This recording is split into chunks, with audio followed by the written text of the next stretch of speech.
Okay, this is what we do in our studio to keep up with the firing of our kilns. Each kiln has a name.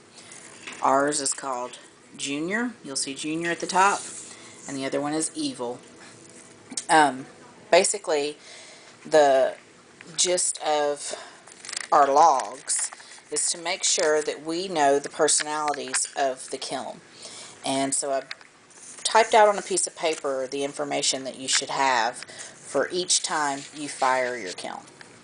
We put the name of the kiln, the number of firings from when we replace the thermocouple. I like to know how many times my kiln will fire with a brand new thermocouple. That's just my personal preference because I've been asked that by the kiln companies.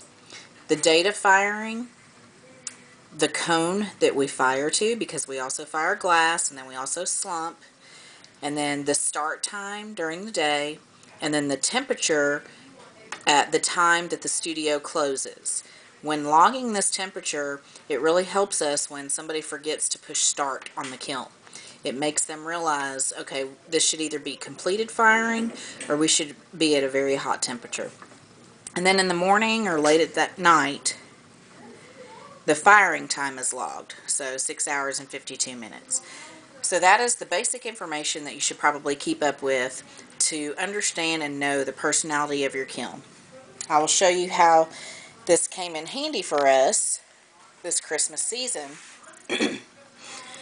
On 12/15 we saw that we were going from, about 7 to 8 hours to 9 hours and 46 minutes, and then we had an 11-hour and 5-minute firing.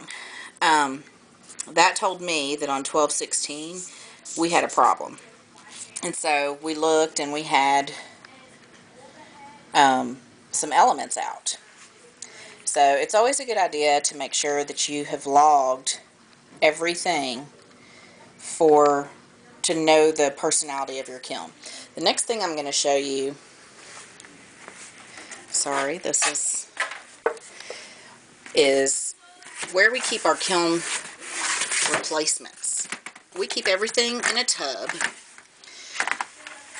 and I have them labeled. This is an element that is for Junior only. This is an element that's only for Evil. And then we have thermocouples in here because you never know when you're going to need one.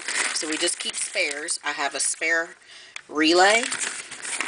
And then kilns have changed a lot, and so we had to spend a little bit of money on some special tools for the clamps and things like that for our kiln. So we just keep all of this in a Rubbermaid container so that we're never down any long periods of time. But I hope that this information has helped you and that you find a kiln firing log important in your studio so that you always know the personality of your kiln.